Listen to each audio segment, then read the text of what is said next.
इतने दिन भागवत सुनने के बाद भी, इतनी बार भागवत सुनने के बाद भी अभी तक सच्ची प्रेरणा ये नहीं हुई कि सब कुछ छोड़कर भगवान के चरणों से प्रीति करो, तो बताओ इसका असर क्या है। लेकिन वो ब्रज गोपियों ने कहीं कृष्ण की भागवत नहीं सुनी थी, उन ब्रज गोपियों ने कभी कृष्ण की कथा नहीं सुनी थी किसी महात्मा के मुख से। फिर बोले इन्होंने तो सिर्फ कृष्ण को एक बार देखा था जब कन्हैया को जन्म भयो, और जादनाते जन्म भयो है, बादनाते और काऊ की चर्चा ना करें, बस या कन्हैया की चर्चा करें। राधे राधे बोलना पड़ेगा। भक्त क्या करता है? सिर्फ भगवान की चर्चा। गोपी क्या करती हैं? कृष्ण की चर्चा। भक्त क्या करता है? बोले भगवान के लिए सब छोड़ देता है। गोपियों ने क्या किया? कृष्ण के लिए सब छोड़ दिया। भगवान न मिले तो भक्त क्या करता है? बोले रोता रहता है। गोपियां क्या करती हैं? जब गए तो पूरी 100 साल रोई। यहां कौन सा इतना बड़ा मजनू है जो अपनी प्रेमिका के जाने के बाद या प्रेमी के जाने के बाद 100 साल तक रो ले? 100 साल छोड़, 10 साल है कोई?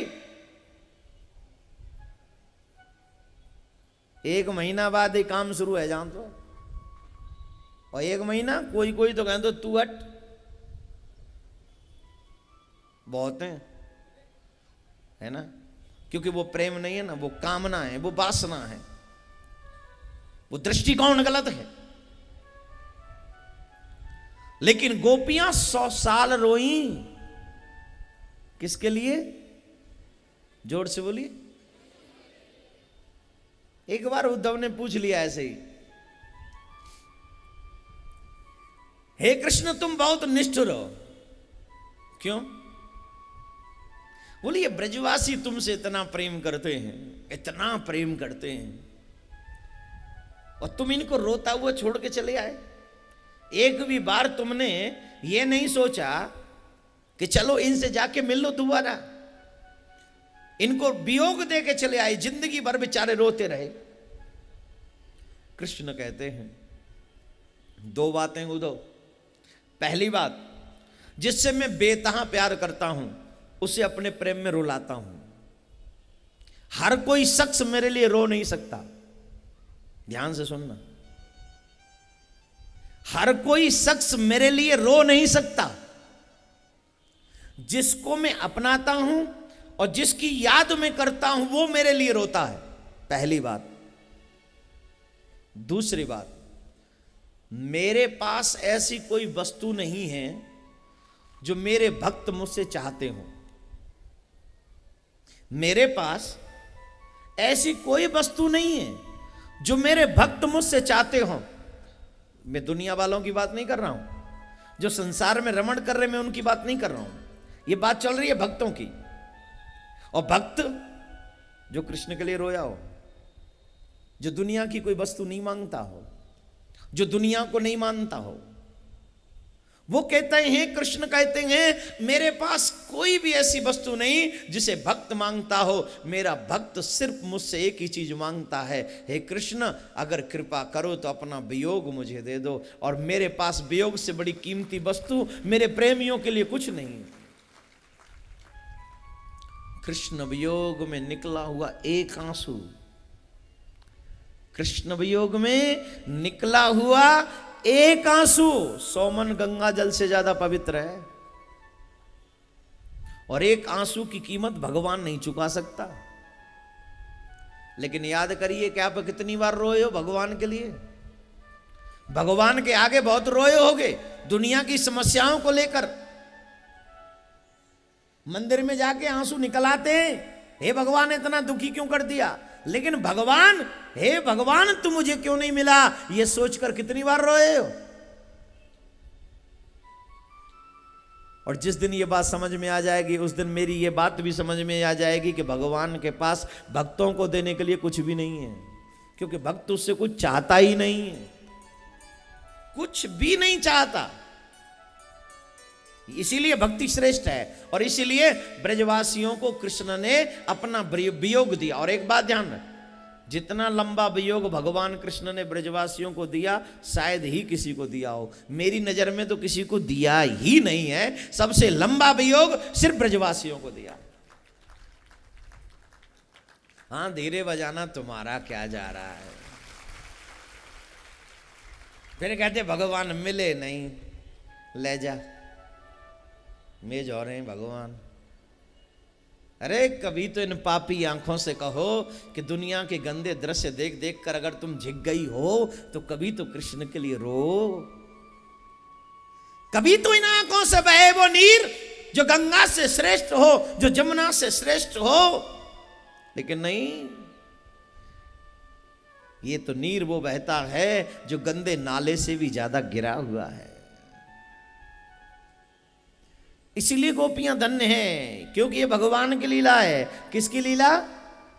जोड़ते बोलो। कन्हैया ने जब रास करो, कन्हैया की उम्र ही 6-6.25 साल। कितनी? जास में कन्हैया ने महाराज करो, कृष्ण की उम्र ही 6.25 साल। एक बार फिर याद करो, 6.25 साल। दोबारा याद करो, कितनी उम्र ही? अब 6.25 साल का बच्चा क्या कर सकता है बोलो?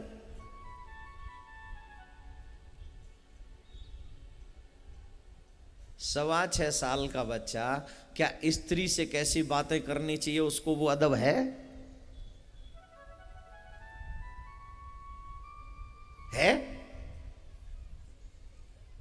और कृष्ण ने जो महाराज किया, कृष्ण की उम्र थी 6.25 साल उस वक्त।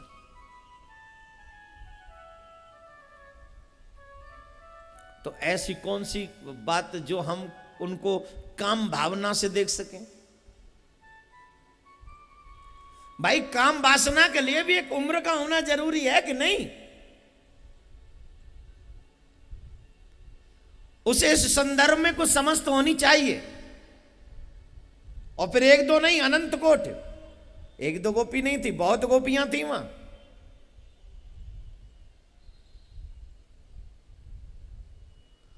और उन गोपियों के मध्य में कृष्ण थे। और अकेली सिर्फ गोपी नहीं, महादेव, भूत बावन, भोलेनाथ, पार्वती मैया सज के श्रृंगार करके वृंदावन में आ रही। बाबा भोलेनाथ ने पूछी, कहां जा रही हो? बोले कछु मत पूछो, आज तो हमारा भाग्य खुल गो कि हम स्त्री हैं, तुम बैठे रहो घर में। क्यों?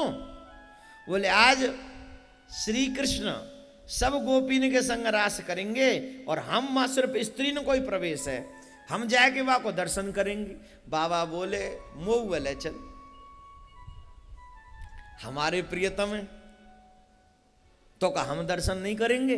बोले तुम पुरुष हो, मां पुरुषन को प्रवेश वर्जित है, नो एंट्री।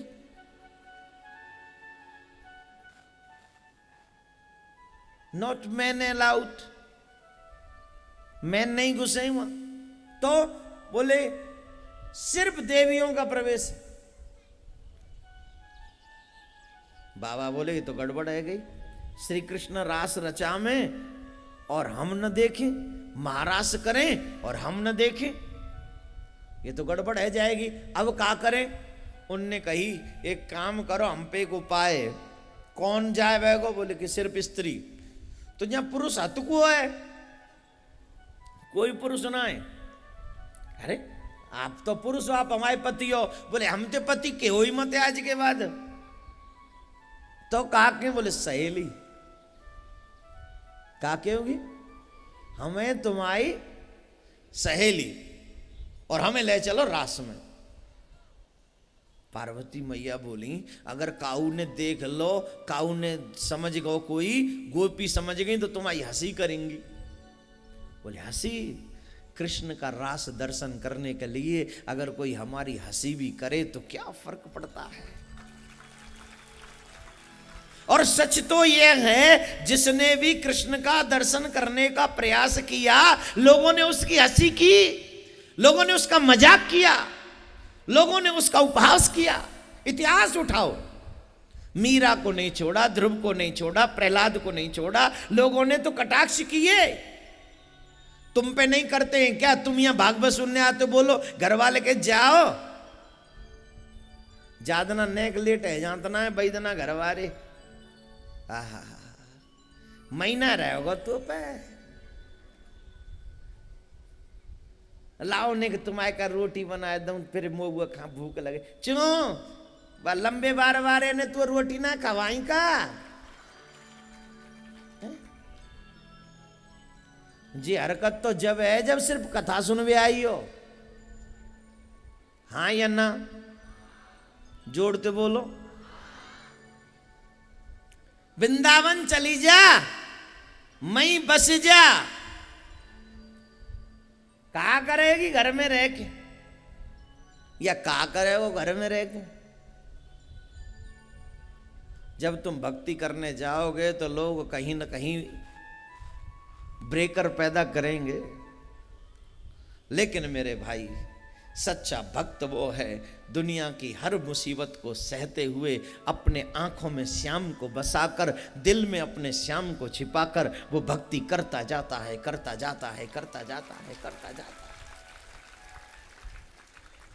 क्या परवाह कि दुनिया क्या कहेगी। अरे हम मर जाएंगे तो दुनिया जीवाने नहीं आएगी। जब तुम अपने घर में भूखे मरते हो तो ये दुनिया तुम्हें जिमाने नहीं आती। हां जब तुम पार्टी करते हो तो दुनिया वाले जीवने जरूर आ जाते। ये दुनिया वाले साथ तब देंगे जब तुम मजे में हो और तब साथ छोड़ देंगे जब तुम मुसीबत में हो। और जब दुनिया छोड़ देती है तब मेरा कन्हैया तेरी उंगली पकड़ता है कि जब तुझे कोई न देखे तब मैं तुझे पकड़ लूंगा। अभी मैं भजन गा रहा था उसमें कड़ी आई बहुत सुंदर। मेरे सारे सहारे